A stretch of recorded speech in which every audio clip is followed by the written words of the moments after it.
మీ మోకాల నొప్పులకు ఎటువంటి సర్జరీ లేకుండా ఎపియాన్ పెయిన్ క్లినిక్ అందిస్తున్న అత్యాధునిక చికిత్స.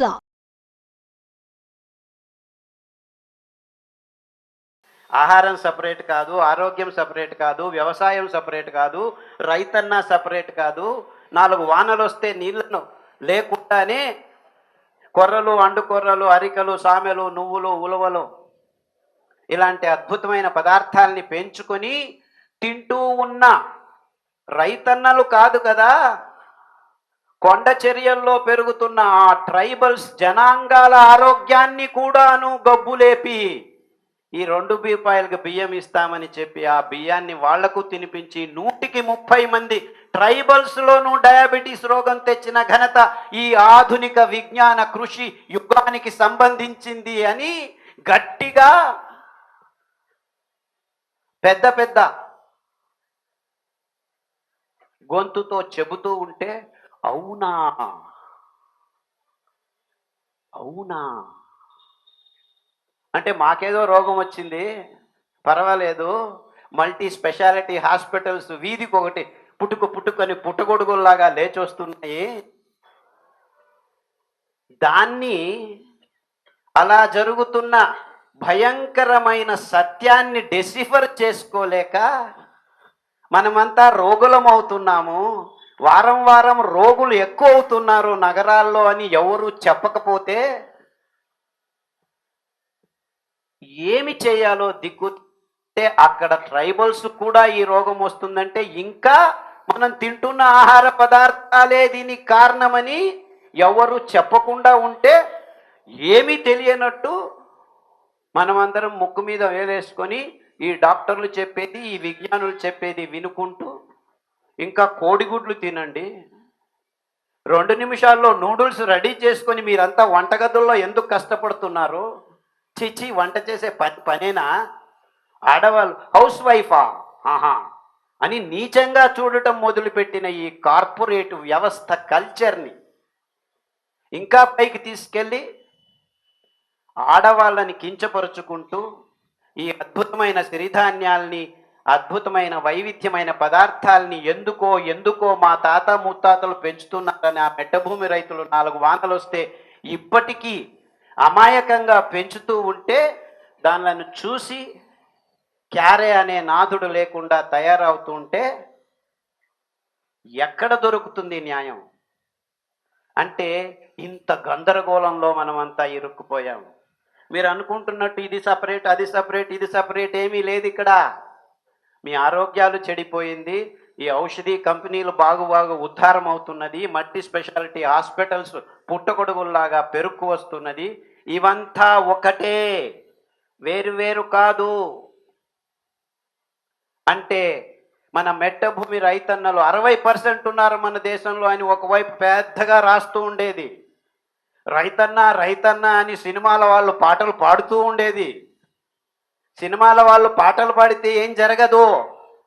ఆ రైతన్న పెంచిన నువ్వులకి, ఆ రైతన్న పెంచిన సామెలకి విలువ కట్టి కేజీకి 70 రూపాయలు, 80 రూపాయలు, 200 రూపాయలు ఇస్తే ఆ రైతన్న బతుకుతాడు.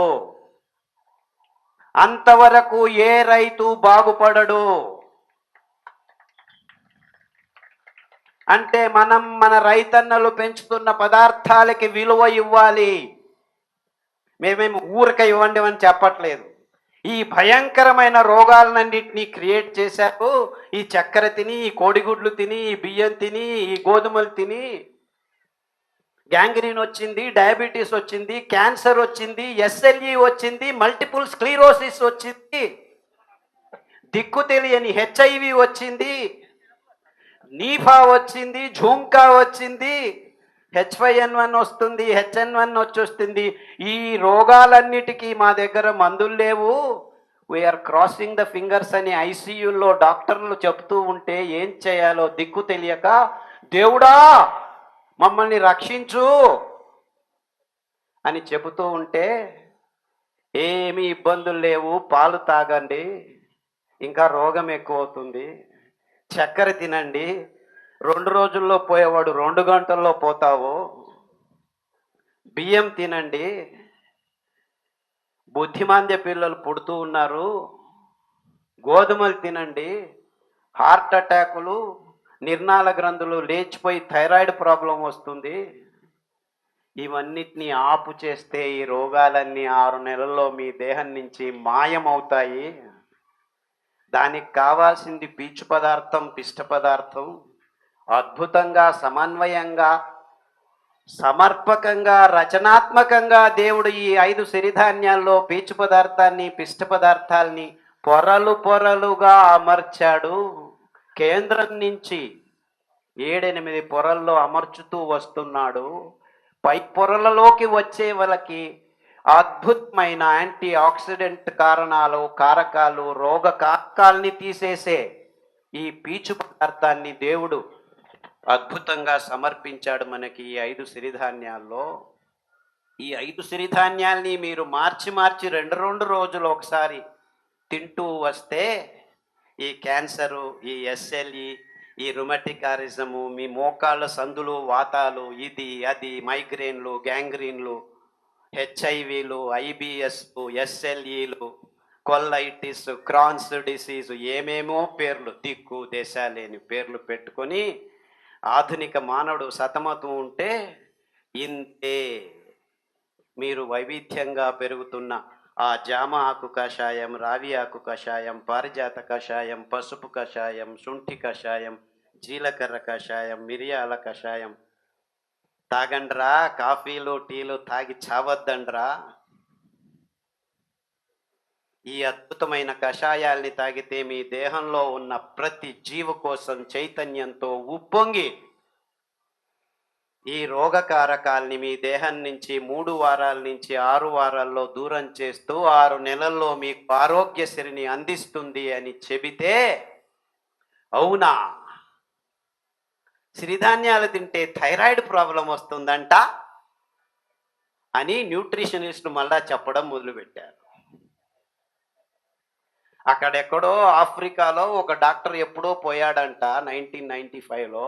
అక్కడ 4 మందికి గాయిటర్ అని గొంతు కింద 4 గడ్డలు చూసి నువ్వేమి తింటున్నావు అని అడిగితే మేము ఫోనీ మిల్లెట్ తింటున్నామని వాళ్ళు ఎలా చెప్పారట. వచ్చి ఒక పేపర్ రాశాడట. ఆ పేపర్ ఉంచుకొని మిల్లెట్స్ తింటే థైరాయిడ్ ప్రాబ్లం వస్తుందని ఘంటాపదంగా పేపర్లలో అందరూ రాసుకుంటూ కూర్చుంటున్నారు. కానీ ఇంతమందికి థైరాయిడ్ ప్రాబ్లం వచ్చింది మన దేశంలో, ఇంతవరకు ఎవడు మిల్లెట్ తినలేదు కాదరైన వాడు చెప్పేంత వరకు ఈ వచ్చిన థైరాయిడ్ కేసులన్నీ ఏదాని నుంచి వచ్చాయా బాబు అని ప్రశ్న అడిగేదానికి మన తెలివి పారట్లేదే. చప్పట్లు తట్టండి అయ్యా. అంటే ఇప్పటికీ మనల్ని మనం మభ్యపరుచుకుంటున్నాం ఈ సైంటిస్టుల మూలకంగా, ఈ వార్తాపత్రికల మూలకంగా, ఈ టీవీ మాధ్యమాల మూలకంగా. ఎందుకంటే వీళ్ళందరూ ఈ కంపెనీల కపిముష్టిల్లో ఉన్న వాళ్ళే అని మీకు అందరికీ ఇంకా అర్థం కావట్లేదు. అర్థం అవుతుందా నేను చెప్పేదైనా? ఇంత సింపుల్గా ఉంది విషయం. అంటే ఆయా ప్రాంతాల్లో, ఆయా భౌగోళిక ప్రాంతాలకు అనుగుణంగా, ఆయా మన్నిన రచనకు, ఆయా జాగాల్లో దొరికే నీటికి, నీటి లభ్యతకి, ఆ హవామానానికి, ఆ వాతావరణానికి తగినట్టుగా ప్రతి దేశంలో, ప్రతి ప్రాంతంలో అద్భుతమైన పదార్థాల్ని ఇప్పటికీ మనం పెంచుకొని ఆ పదార్థాల్ని మూల ఆహారంగా తింటూ వైవిధ్యమైన ఆకుల కషాయాల్ని తాగితే ప్రపంచంలో ఎక్కడున్నా ఏ రోగమైనా మీ దేహంలో నిలిచేదానికి తావు లేదు అని ఘంటాపథంగా నేను చెప్పగలను. ఎందుకంటే 20 సంవత్సరాలుగా ఈ పనిని ఆధునిక రోగాలు తెచ్చుకున్న రోగుల్ని కనిపెట్టి, తెచ్చి, పిలిచి, ఈ పదార్థాల్ని తినిపించి, తింటున్న ఆధునిక కృషి పదార్థాలని ఆపు చేయించి బాగు చేసిన తర్వాత మళ్ళా ఈ రోగులు, నేను డయాబెటిక్ గ్యాంగ్రీన్ బాగు చేశాను, క్యాన్సర్ బాగు చేశాను, హెచ్ఐవి బాగు చేసిన తర్వాత అంతా బాగా అయిపోయాం డాక్టర్, రేపటి నుంచి మళ్ళా నార్మల్ భోజనం చేయొచ్చా అని అడిగే 100కు 90 మంది పేషెంట్లు నా దగ్గర ఉన్నారు.